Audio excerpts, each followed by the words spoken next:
यानी ईरान का हिसाब क्लियर है। एक तो वो अमेरिका को घुसने नहीं देगा, अमेरिका घुसा तो मारते मारते मरेगा, और अगर मरने की नौबत आ ही गई तो पूरा खार्ग आइलैंड तबाह कर देगा। एकदम फिल्मी कहानी है, बहुत फिल्म में नहीं होता है कि एकदम पूरा बम वम लगा हुआ है कि लास्ट में मरेंगे, एक बटन दबाए खत्म, सब फट गए। खार्ग आइलैंड पर अगर ट्रंप अपने सैनिकों को उतारते हैं तो ईरान ने भी खार्ग को अमेरिकी सैनिकों की कब्र बनाने का पूरा जाल बिछाया हुआ है। ईरान ने खार्ग के पास स्मार्ट माइंस और एंटीशिप माइंस बिछा दिए। खार्ग आइलैंड पर आत्मघाती ड्रोन भी तैनात हैं। ये ड्रोन झुंड में हमला करने के लिए प्रोग्राम किए गए और यूएस नेवी के रडार को कंफ्यूज कर सकते हैं। खार्ग में बंकर्स के नीचे S-300 और S-400 तैनात हैं। नूर, कादर जैसी एंटीशिप क्रूज मिसाइलें तैनात हैं। IRGC के स्नाइपर्स को ऊंची चोटियों पर तैनात किया गया है। इसके अलावा ईरान ने स्कॉर्चेड अर्थ रणनीति भी तैयार की है।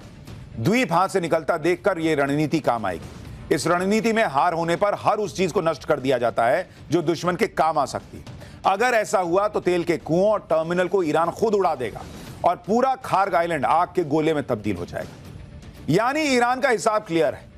एक तो वो अमेरिका को घुसने नहीं देगा, अमेरिका घुसा तो मारते मारते मरेगा, और अगर मरने की नौबत आ ही गई तो पूरा खार्ग आइलैंड तबाह कर देगा। एकदम फिल्मी कहानी है, बहुत फिल्म में नहीं होता है कि एकदम पूरा बम वम लगा हुआ है कि लास्ट में मरेंगे, एक बटन दबाए खत्म, सब फट गए।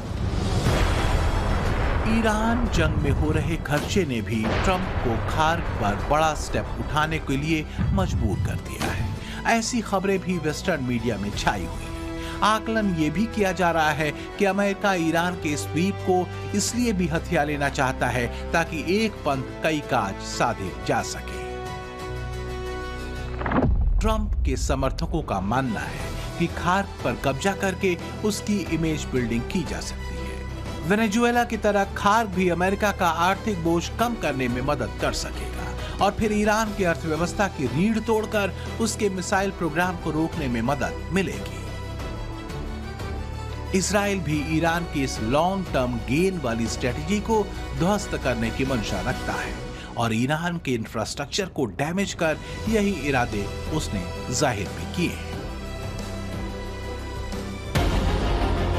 ईरान को कमजोर करना इजराइल की पॉलिसी है और ये उसकी सालों पुरानी ग्रेटर इजराइल वाली थ्योरी को एक बड़ा संबल दे सकता है। नेतन्याहू के ग्रेटर इजराइल में वेस्ट बैंक, गाजा और गोलान हाइट्स है। जॉर्डन, साउथ लेबनान, इराक और सीरिया का बड़ा हिस्सा और मिस्र का सिनाई भी इसका पार्ट है। इससे इजराइल अपनी सुरक्षा जरूरत भी बताता है और धार्मिक संबंध भी जोड़ता है। सवाल ये भी उठाए जाते हैं कि क्या इसलिए नेतन्याहू ने ब्लू वाटर डॉक्ट्रिन से ब्राउन वाटर डॉक्ट्रिन की तरफ शिफ्टिंग की है। देखिए, मिडिल ईस्ट की रीशेपिंग हुई तो वर्ल्ड ऑर्डर बदल जाएगा और इस बदले सिनेरियो में भारत की भूमिका बेहद अहम रहेगी क्योंकि भारत खाड़ी देशों से व्यापार करता रहा है। भारत के साथ उनके अच्छे संबंध रहे और शांति से समाधान निकालने की जो बात प्रधानमंत्री मोदी ने कही है, वही लाइन कई देशों के राष्ट्राध्यक्ष दोहरा रहे हैं।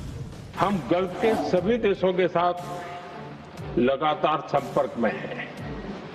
हम ईरान, इजराइल और अमेरिका के साथ भी संपर्क में हैं। हमारा लक्ष्य डायलॉग और डिप्लोमेसी के माध्यम से क्षेत्र में शांति की बहाली का है। भारत ने इस समस्या के समाधान के लिए संवाद का ही रास्ता सुझाया है। इस युद्ध में किसी के भी जीवन पर संकट मानवता के हित में नहीं है।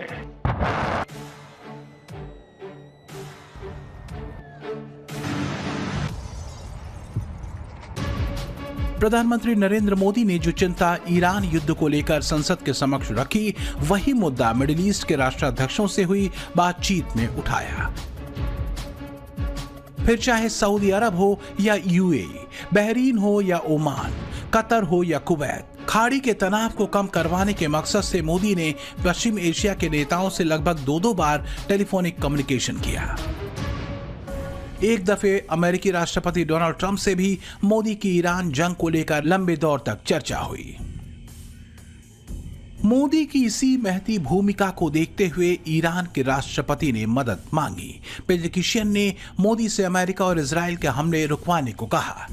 मोदी के शब्दों के असर का अंदाजा इससे भी लगा सकते हैं कि कई खाड़ी देशों ने हिंदुस्तानी नागरिकों को सुरक्षित वतन लौटाने के कदम उठाए।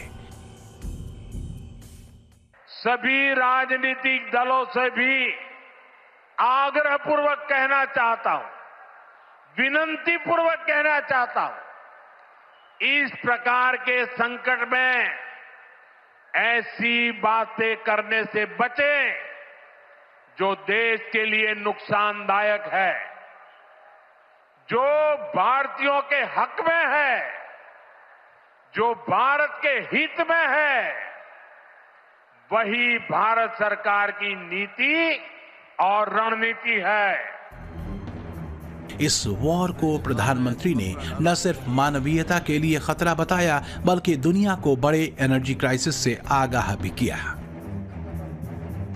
एक ऐसा संकट जिससे पूरी तरह उबरने में कई साल लग जाएंगे, बशर्ते इसे यथास्थिति पर रोक दिया जाए। वरना ये बात ट्रंप भी समझ चुके हैं कि ईरान में गिरते बम, गोले और फिर IRGC का पलटवार माइलेज से ज्यादा डेंट करने वाला है। ऐसा आफ्टर इफेक्ट होगा जिसका उदाहरण खुद ट्रंप पर्ल हार्बर के जरिए दे चुके हैं। ट्रंप के लिए ईरान के बैटलफील्ड में सरप्राइज से ज्यादा बैकफायर है। अमेरिका के कई शहरों में 80 लाख से ज्यादा सड़कों पर उतरे लोग नो किंग्स नो लाइज के स्लोगन के साथ विरोध प्रदर्शन किया। सवाल उठाए, आत्ममुग्धता के शिकार ट्रंप अमेरिकियों के हितों पर कब ध्यान देंगे? ट्रंप भी ये समझ चुके हैं कि वो ईरान वॉर में ऐसे फंसे हैं जहां से बिना कुछ हासिल किए निकलना उनके राजनीतिक करियर पर बहुत बड़ा दाग जैसा होगा। इसलिए फाइनल ऑर्डर देते हुए सहयोगियों से कहने लगे, और भी काम है, इस वॉर को जल्दी निपटाओ। India is in favor of peace and urges a return to dialogue and diplomacy. We advocate de-escalation, restraint, and ensuring the safety of civilians. 2. The well-being and security of the Indian community in the region is our priority. We will continue to work with the governments of the region towards that end. विदेश मंत्री S Jaishankar अगर खाड़ी में शांति की बात करते हैं तो पाकिस्तान को टारगेट भी करते हैं। समूचा पाकिस्तान इसलिए भन्नाया हुआ है। उन्हें दलाल नेशन कैसे भूल दिया? हालांकि इस फैक्ट को शहबाज और मुनीर भूल गए कि प्रस्ताव का जो पुरिंदा ईरान को उनकी तरफ से बढ़ाया गया है, इसमें टर्म्स एंड कंडीशन ज्यादा है, न कि बातचीत बहाली के मुद्दे।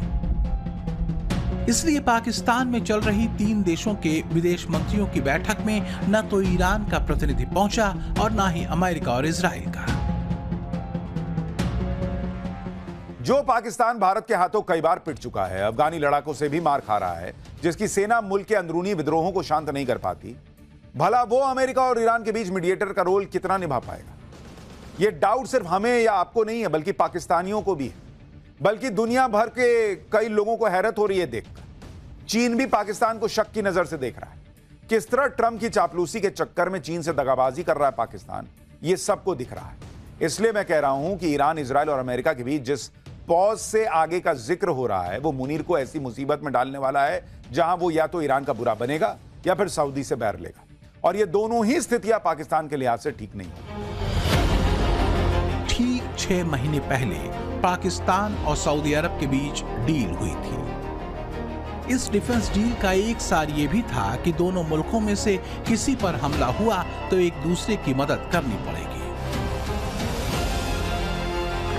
यानी पाकिस्तान पर हमले की सूरत में सऊदी साथ आएगा, और सऊदी पर किसी ने अटैक किया तो पाकिस्तान उसकी जंग में कूदेगा। मगर आसिम मुनीर ने क्राउन प्रिंस के साथ किए इस समझौते को ईरान युद्ध के दौरान मजाक सा बना कर दिया।